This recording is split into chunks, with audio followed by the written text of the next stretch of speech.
ಶ್ರೀಕೃಷ್ಣನ ಒಂದು ಅದ್ಭುತವಾದಂತಹ ರೂಪ ಅಂದರೆ ಅದು ನವಗುಂಜರ ರೂಪ. ಈ ರೂಪ ತುಂಬ ವಿಚಿತ್ರವಾಗಿಯೂ ಇದೆ. ಯಾಕಂದರೆ ನವ ಅಂದರೆ 9, ಗುಂಜರ ಅಂದರೆ ಪ್ರಾಣಿ ಅಂತ. 9 ಪ್ರಾಣಿಗಳಿಂದ ಕೂಡಿರುವಂತಹ ಒಂದು ರೂಪ ಇದು. ವಿಚಿತ್ರವಾಗಿಯೂ ಇದೆ, ಅದ್ಭುತವಾಗಿಯೂ ಇದೆ.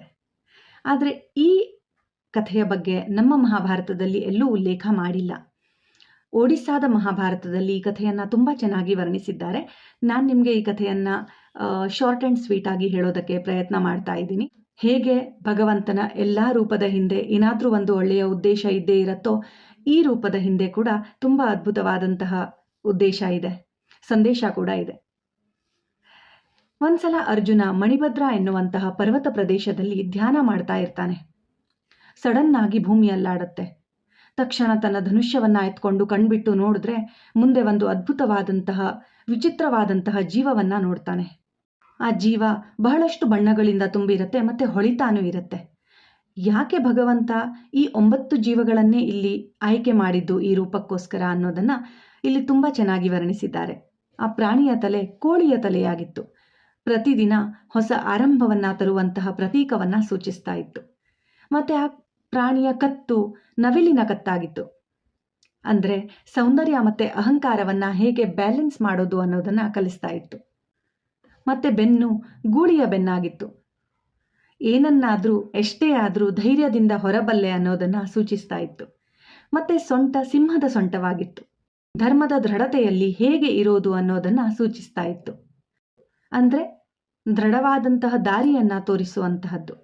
ಇನ್ನೊಂದು ಕಾಲು ಹುಲಿಯ ಕಾಲಾಗಿತ್ತು. ಅಂದ್ರೆ ಭಯನೇ ಇಲ್ಲದೆ ಹೇಗೆ ನಡೆಯೋದು ಅನ್ನೋದನ್ನ ತೋರಿಸುವಂತಹದ್ದು.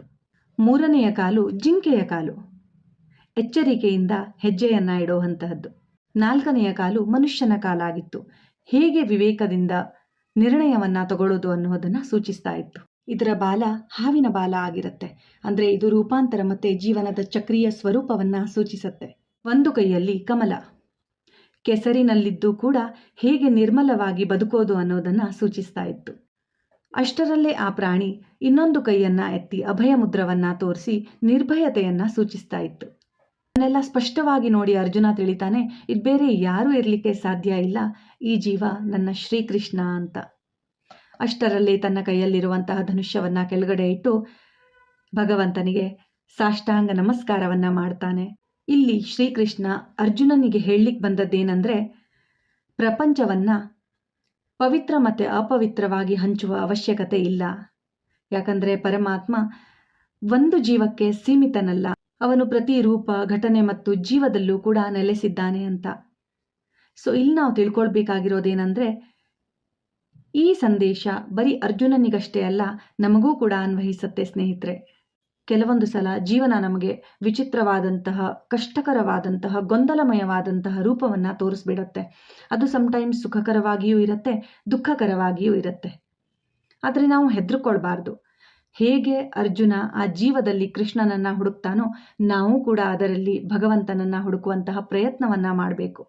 ಈ ದಿವ್ಯತೆ ಅನ್ನೋದು ಬರೀ ಮಂದಿರದಲ್ಲಷ್ಟೇ ಅಲ್ಲ, ಪ್ರತಿ ರೂಪ, ರಚನೆ, ಅನುಭವ ಮತ್ತೆ ಮುಖಗಳಲ್ಲೂ ಕೂಡ ಇದೆ. ಯಾವಾಗ ನಾವು ಎಲ್ಲರಲ್ಲೂ ಒಂದೇ ದೇವರನ್ನ ನೋಡುವ ದೃಷ್ಟಿ ಮತ್ತೆ ಭಾವನೆಯನ್ನ ಜಾಗೃತ ಮಾಡ್ತೀವೋ, ಆವಾಗ ನಮಗೆ ಗೊತ್ತಾಗುತ್ತೆ ಕಣಕಣದಲ್ಲೂ ಕೂಡ ಭಗವಂತ ಇದ್ದಾನೆ ಅಂತ. ಈ ನವಗುಂಜರ ರೂಪವನ್ನ ನಾವು ಪೂರಿ ಜಗನ್ನಾಥ ಮಂದಿರದ ಗೋಡೆಯ ಮೇಲೆ, ಹಾಗೆ ದೇವಾಲಯದ ಹೊರಗಡೆ ಇರುವಂತಹ ನೀಲಚಕ್ರ ಇದೆಯಲ್ಲ, ಅದರ ಹೊರಭಾಗದಲ್ಲಿ ಇದನ್ನ ನೋಡಬಹುದು.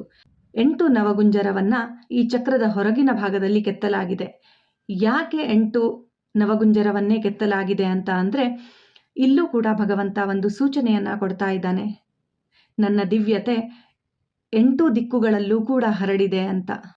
ದಯವಿಟ್ಟು ನೀವೆಲ್ಲ ನಿಮ್ಮ ಮಕ್ಕಳಿಗೆ ಈ ನವಗುಂಜರ ಪಕ್ಷಿಯನ್ನ ತೋರಿಸಿ, ಮತ್ತೆ ಈ ಭಗವಂತನ ಲೀಲೆಯನ್ನ ಕೂಡ ಇಲ್ಲಿ ಹೇಳಿ, ಏನು ಸಂದೇಶವನ್ನ ಇಲ್ಲಿ ಭಗವಂತ ಕೊಡ್ತಾ ಇದ್ದಾನೆ ಅನ್ನುವಂತಹದ್ದನ್ನ ಕೂಡ ನಿಮ್ಮ ಮಕ್ಕಳಿಗೆ ತಿಳಿಸಿ ಅಂತ ಹೇಳ್ತಾ, ಹರೇ ಕೃಷ್ಣ.